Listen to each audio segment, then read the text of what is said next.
Hello. Good morning दोस्तों। आज हम जो बात करने वाले हैं सक्सेसफुल अकाउंटेंट बनने के 6 पावरफुल टिप्स के बारे में जानेंगे। तो आप मेरे इस चैनल पर नए हो तो सब्सक्राइब कीजिए, लाइक कीजिए और कमेंट कीजिए। और ऐसे इंफॉर्मेटिव वीडियो के लिए मेरे चैनल को सब्सक्राइब कीजिए। तो सबसे पहले मैं बात करता हूँ कि आजकल जो भी पर्सन अकाउंटिंग फील्ड में आना चाहते हैं तो उनके लिए क्या-क्या सीखना ज़रूरी होता है और किस-किस नॉलेज की ज़रूरत होनी चाहिए। तो सबसे पहले मैं बात करना चाहता हूँ, आपकी अकाउंटिंग की जो फाउंडेशन होती है ना, उसको रोक रखो, सॉलिड बनाओ। फाउंडेशन मीन्स कि अगर आप डेबिट क्रेडिट का रूल नहीं जानते हो, trial balance, trading account balance sheet बनाना नहीं जानते हो, जर्नल एंट्री नहीं करना जानते हो, तो वो क्या होती है, आपकी फाउंडेशन वीक होती है। तो अकाउंटिंग एक बिल्डिंग जैसी होती है। अगर हम मान लीजिए आपका फाउंडेशन ही सही नहीं रहा तो आपकी बिल्डिंग क्या बनेगी? ऊबे, है ना? तो फाउंडेशन को आपको सही करना है। तो आपको क्या करना होगा, तुम्हें परफेक्ट क्लैरिटी होनी चाहिए।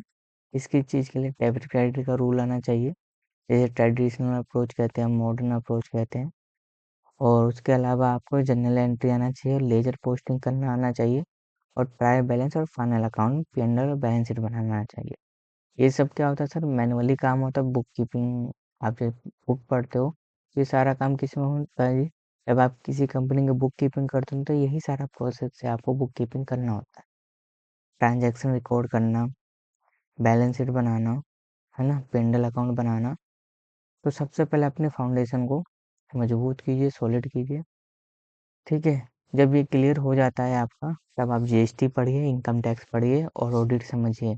समझने में इजी हो जाता है 50%। तो दूसरा स्टेप आपके लिए मैं क्या बताना चाहता हूँ, दूसरा स्टेप ये है कि अकाउंटिंग सॉफ्टवेयर में प्रैक्टिकली मास्टरी लो। मीन्स आज के टाइम में सिर्फ थ्योरी से काम नहीं चलता है, सॉफ्टवेयर स्किल भी मैंडेटरी होता है। मस्ट लर्न टूल्स जैसे कि टैली हो गया, एमएस एक्सेल हो गया। टैली प्राइम में आपको क्या करना होगा, आप उसका सबसे लेटेस्ट वर्जन बताऊं तो मैं 7.0 चल रहा है टैली प्राइम का। तो अगर आपका पुराना वर्जन का टैली है तो प्लीज़ उसको अपडेट कीजिए ताकि आप नए फीचर्स उसमें ले सकें। तो टैली प्राइम का हम रियल कंपनी डाटा के साथ प्रैक्टिस कीजिए। जैसे आप बिल बनाना, बिल में क्या-क्या बना सकते हो सर? टैक्स इनवॉइस बनाइए, बिल ऑफ सप्लाई बनाइए, क्रेडिट नोट बनाइए, डेबिट नोट बनाइए। तो आप ये सारी चीज़ें बना सकते हो और इनवॉइसेस बना के खुद से जनरेट करके देखिए कि हमारी कंपनी के बिल और जो हमने टैली में बिल बनाया एक्यूरेट मैच हो रहा है कि नहीं। तो प्रैक्टिस कीजिए। दूसरा, आप एमएस एक्सेल में अकाउंटिंग का सबसे बड़ा वेपन होता है, अकाउंटेंट के लिए सबसे बड़ा हथियार होता है एक्सेल। एक्सेल में क्या होता है जी, आपका प्लस माइनस डिवाइडेड करना हो गया, कोई चार्ट बनाना हो गया, कोई डाटा एंट्री करना हो गया। मैं एक अकाउंटेंट की बात करूँ तो अपना मोस्टली बैंक स्टेटमेंट रिटर्न रिको में हो गया, जीएसटी का 2A 2B में रिको में हो गया, टीडीएस के चालान के पेमेंट करते हो उसका रिपोर्ट बनाना हो गया। तो एक्सेल आपको आना चाहिए। एक्सेल में क्या-क्या आना चाहिए मैं आगे बात करूँगा। तो आपको टैली और एक्सेल आने के बाद आप सोचोगे कि मेरे को जॉब मिल जाए और अच्छा इनकम जनरेट करूँ, नहीं होने वाला है। आज के डेट में अगर मैं प्रैक्टिकली रियल लाइफ़ की बात करूँ तो सबसे पहले आपको जीएसटी पोर्टल आना चाहिए। इसमें आपको रिटर्न फाइलिंग करना, टैक्स का पेमेंट करना, चालान बनाना और कुछ अमेंडमेंट करना है जैसे रजिस्ट्रेशन से रिलेटेड और रिटर्न से रिलेटेड। अगर मान लीजिए आपने कोई बिल छोड़ दिया तो उस बिल को कैसे सॉल्व करेंगे टैली के पोर्टल पे और सॉरी जीएसटी के पोर्टल पे, तो वो सब आपको आना चाहिए। इनकम टैक्स पोर्टल पे आपको क्या आना चाहिए, किसी पर्सन का आईटीआर फाइलिंग करना आना चाहिए, टीडीएस का रिटर्न फाइलिंग करना आना चाहिए, चालान पेमेंट करना आना चाहिए, नोटिस की रिप्लाई करना आना चाहिए। सिर्फ देखना नहीं है, खुद से एंट्री करो, गलती करो फिर सुधारो। इस वाले पॉइंट को से मैं आपको क्या बोलना चाहता हूँ कि आप जो भी बिल बनाएँगे टैली प्राइम में, देखो सर, आपका क्या होता है, मैंने आपको बताया था फाउंडेशन में क्या होता है कि आपका रूल पता होना चाहिए, जर्नल एंट्री से ट्रायल बैलेंस से कैंडल, बैलेंस शीट और ट्रेडिंग अकाउंट बनता है। तो वही सारी चीज़ें आप क्या करते हो टैली प्राइम में बुक कीपिंग करते हो। बुक कीपिंग क्या करते हो, पेमेंट, रिसीव, परचेज़, सेल, है ना? किसी को credit note, debit note issue करना। तो सारा प्रैक्टिकली मैनर में होता है ये सब। और कंपनी मैन्युअली तो रिकॉर्ड करती नहीं है, उनके पास सॉफ्टवेयर होता है खुद का। तो आज की मैं बात करूँ कोई से भी एरिया की फैक्ट्री हो, टैली प्राइम ज़रूर रखती है क्योंकि लेटेस्ट यही चल रहा है। 95% पर्सन टैली ही यूज़ करते हैं कंपनी के अंदर। तो आगे मैं अब आपको बताना चाहता हूँ कि तीसरा टिप मैं क्या देना चाहता हूँ कि आपको एक्सेल में इंस्टेंट बनाओ, स्ट्रॉन्ग एक्सेल बनाओ, स्ट्रॉन्ग अकाउंटेंट बनो। तो मैं आना क्या चाहिए एक्सेल में? तो सबसे पहले मैं आपको बताऊँ बेसिक फार्मूला आना चाहिए जैसे सम का, इफ का, राउंड का, फिर उसके बाद वी लुकअप, एक्स लुकअप वगैरह आना चाहिए, प्राइवेट टेबल आना चाहिए। और मेन अकाउंटेंट के लिए अगर मैं बात करूँ मोस्ट इम्पोर्टेंट तो उसको रिकन्सिलिएशन करना आना चाहिए। बैंकिंग के ट्रांजैक्शन का, जीएसटी का, 2A 2B का, टीडीएस का, चालान का पेमेंट करते उसका रिको करना आना चाहिए। ये जब आप अपने एक्सेल शीट में प्रिपेयर्ड करोगे तो आपको समझ में आएगा कैसे करना है। अगर आप प्रैक्टिकली मैनर में सीखना चाहते हो तो मैं आपके लिए कोर्स लॉन्च करूँगा, ठीक है जी। अगर आपको कोर्स के बारे में जानकारी चाहिए तो कमेंट बॉक्स में आप कमेंट कर सकते हो, ठीक है जी। चाहो तो आप हमारे इंस्टीट्यूट में भी आके पढ़ सकते हो। एक्सेल आता है तो सैलरी फास्ट ग्रो करती है। एक्सेल में आप अगर ये फॉर्मूला जानते हो, प्लस में टैली जानते हो, जीएसटी जानते हो, आईटीआर जानते हो, टीडीएस जानते हो, तो आप सैलरी अच्छे से ग्रोथ कर सकते हो, ठीक है जी। फोर्थ में मैं आपको क्या अपडेट देना चाहता हूँ, टिप्स क्या दूंगा, टैक्सेशन की रियल लाइफ में अंडरस्टैंडिंग लो। बुक से ज़्यादा प्रैक्टिकल टैक्सेशन इंपॉर्टेंट होती है। जैसे फोकस क्या कर सकते हो प्रैक्टिकल लाइफ में, जो आपकी कंपनी में इंडस्ट्रियल एरिया में जो चलता है, जीएसटी का रिटर्न फाइलिंग कैसे करें, आईटीसी कैसे क्लेम करें, नोटिस का रिप्लाई कैसे करें।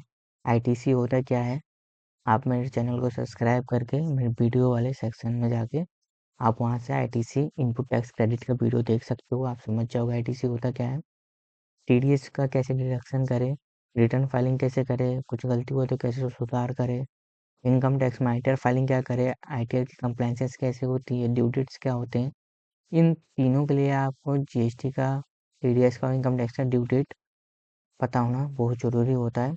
लोगों के साथ प्रैक्टिकल केस भी समझो, तभी तुम एक प्रोफेशनल बनोगे, समझे।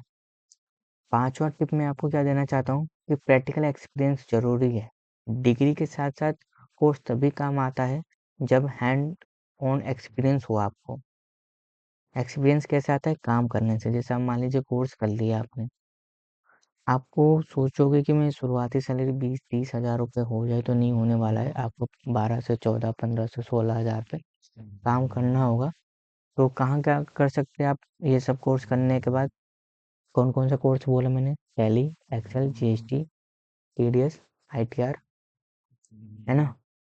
तो वो सब कोर्स करने के बाद कहाँ कहीं इंटर्नशिप कर रहा हो, किसी ऑफिस में ट्रेनिंग कर सकते हो, अकाउंटिंग फर्म में जॉब कर सकते हो, स्मॉल बिजनेस में अकाउंटिंग को हैंडल करना सीखो, रियल डॉक्यूमेंट के साथ बिलिंग का काम करना सीखो, बुक कीपिंग की काम करना सीखो, बैंक स्टेटमेंट चलाना सीखो, रिको करना सीखो, नोटिस का रिप्लाई करना सीखो। सीखने वाला नॉलेज सबसे वैल्यूएबल होता है। अगर आप सीखोगे तभी आपकी वैल्यू होगी, ठीक है जी। छठा टिप्स जो है आपके लिए क्या है, डिसिप्लिन रखो, एक्यूरेसी रखो, प्रोफेशनल एटीट्यूड रखो। अकाउंटिंग में ना सबसे बड़ा जो करेंसी होता है ना अपना, ट्रस्ट होता है जी। अगर कोई पर्सन आप पे ट्रस्ट करता है तभी काम देता है करने के लिए। जीएसटी, आईटीआर, टीडीएस जैसा काम, अगर आपके ऊपर ट्रस्ट नहीं है ना तो वो आपको काम नहीं देगा। सक्सेसफुली अकाउंटेंट बनने के लिए कुछ खास बातें क्या है कि आप जो भी बुक कीपिंग कर रहे हो ना, या जीएसटी रिटर्न फाइलिंग करो, टीडीएस का चालान पेमेंट करो, आईटीआर फाइलिंग करो, उसको डाटा को ना डबल बार जरूर चेक किया करो कि कहीं मिस्टेक तो नहीं है। जैसे मैंने एक्सपेंस बुक किया, पार्टी से पेमेंट रिसीव किया, पेमेंट किया, बिलिंग चढ़ाया टैली में, परचेज का सील किया, उसको एक बार इशू करने से और चढ़ाने से पहले ना एक बार डबल बार उसको चेक कर लिया करो कि कहीं कहीं गलती तो नहीं है। दूसरा बात, टाइम पर आप रिटर्न फाइलिंग करिए, जैसे जीएसटी का हो गया, टीडीएस का हो गया, है ना। उसके बाद आपको रिकॉर्ड्स करना होगा, सेफली मेंटेन करना है। आपको रिकॉर्ड को क्या करना होगा, डाटा को क्या करना, अच्छे से सेव करके रखना होगा, एक्यूरेट। आपको कोई गलती मिस्टेक नहीं होनी चाहिए आपकी एंट्री में, बिल्कुल सही तरीके से आपको रिकॉर्ड करके रखना है, क्योंकि उसी के बेस पे आपका बैलेंस शीट, पी&एल और ट्रेडिंग अकाउंट बनता है।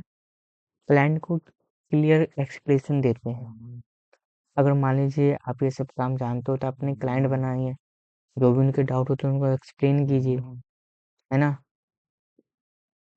और अगर आप ये सब कर लेते हो तो गलती कम होगी तो आपका रेपुटेशन स्ट्रांग होगी। और मान लो कि आपने सारा कुछ काम आता है, ए टू जेड आता है, जो अभी तक मैंने आपको बताया, आपका रेपुटेशन बढ़ेगा। अगर काम गलत करोगे तो कोई भी दूर सुना के जाएगा। फाइनल ट्रूथ की अगर मैं बात करूँ, अगर तुम बेसिक स्ट्रांग रखते हो, सॉफ्टवेयर प्लस एक्सेल में एक्सपर्ट बनते हो, रेगुलर प्रैक्टिस और अपडेट लो।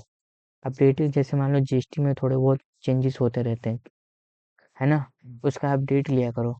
तुम जॉब भी कर सकते हो, फ्रीलांसिंग भी कर सकते हो और खुद की प्रैक्टिस भी कर सकते हो। ठीक है जी। आई होप ये आपको वीडियो में इंफॉर्मेटिव लगा होगा, अच्छा लगा होगा। मेरे चैनल को लाइक कीजिए, सब्सक्राइब कीजिए, कमेंट कीजिए। बाकी अगर आप कहोगे तो मैं आपके लिए जीएसटी रिटर्न फाइलिंग का भी वीडियो बना कर लाऊंगा। उसके लिए सबसे पहले मेरे चैनल को सब्सक्राइब करना होगा। Thank you so much.